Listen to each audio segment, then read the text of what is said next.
Bill, thank you for being here, my friend.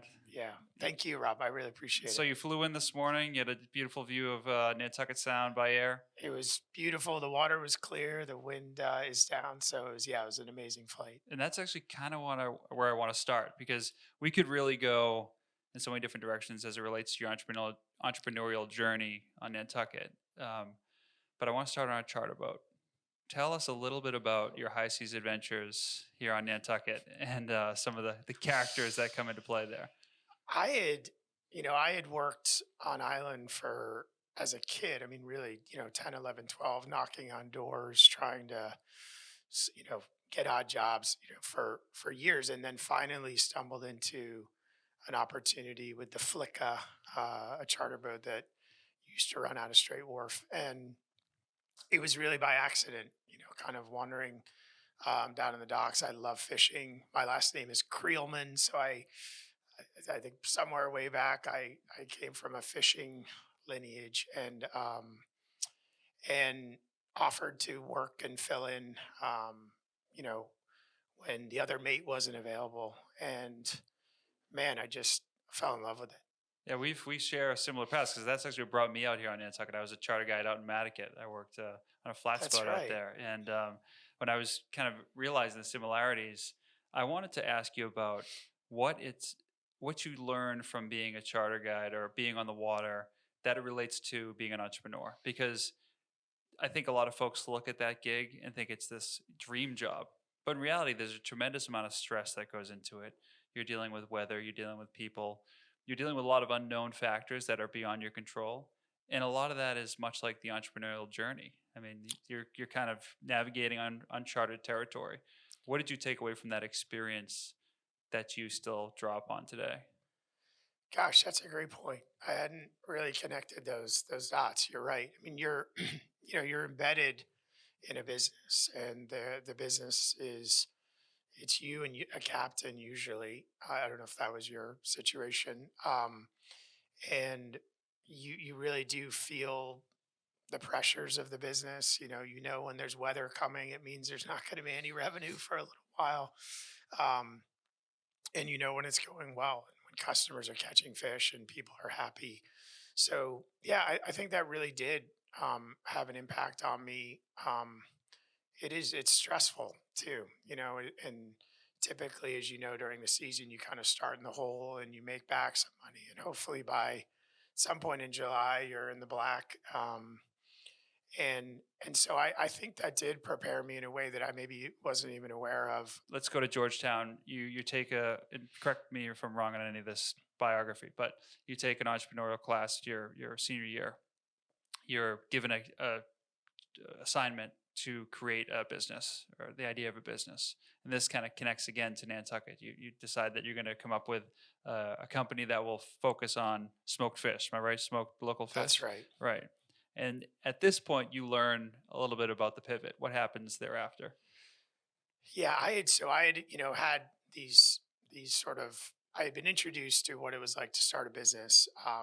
A lot of it on island, as I mentioned, and so it was only natural when this project was presented to our group that I would offer up something based off of Nantucket. And it seemed to me there was an opportunity to take some of the bluefish and slowly striped bass were coming back, and repurpose them in some way.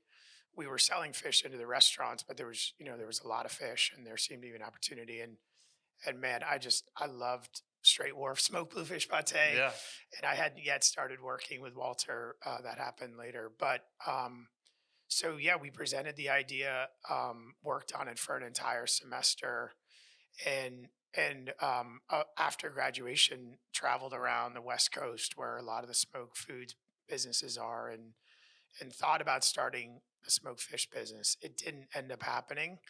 we started a business called Nantucket Harvest instead. And the idea, I think, loosely was still the same, celebrating local food to the island.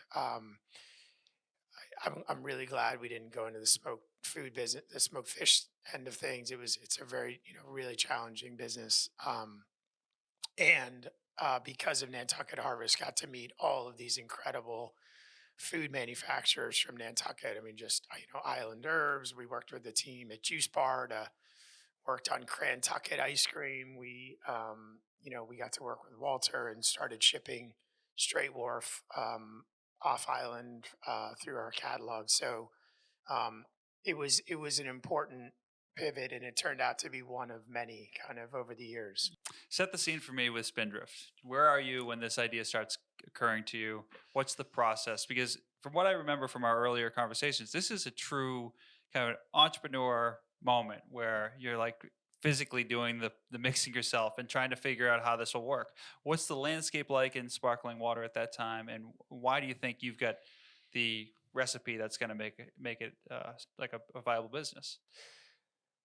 So at the time, we really set out to solve the soda problem. So the soda problem in 2009 and 10 was, it was getting pulled out of public buildings, taxes were starting to get levied.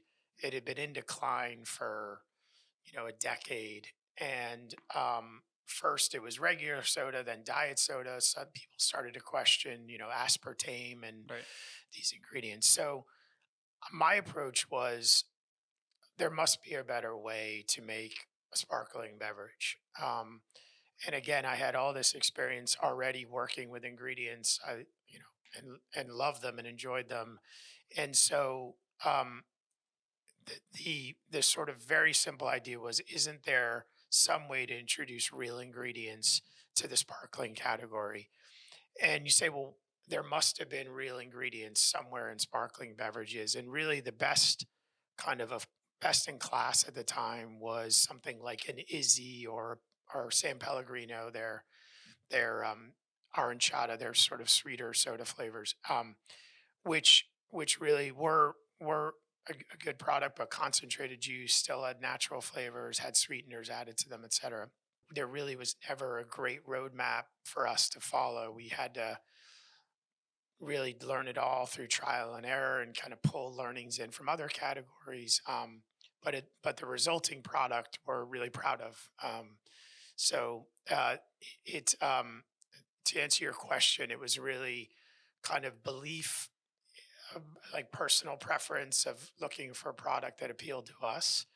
And I think, to a degree, understanding at that point, kind of 10 years in, that enough about like sort of the consumer journey to believe there had to be other people out there that were looking for a similar product. Every entrepreneur has a moment where they're looking over the edge at the abyss and they're walking this line, trying to execute this vision. What was that moment for you? And I'm sure there was plenty relating to all your business ventures, Yeah, but with Spindrift particularly. it was. It's a great question, and there have been a number. In fact, three this week. No, Wow. no,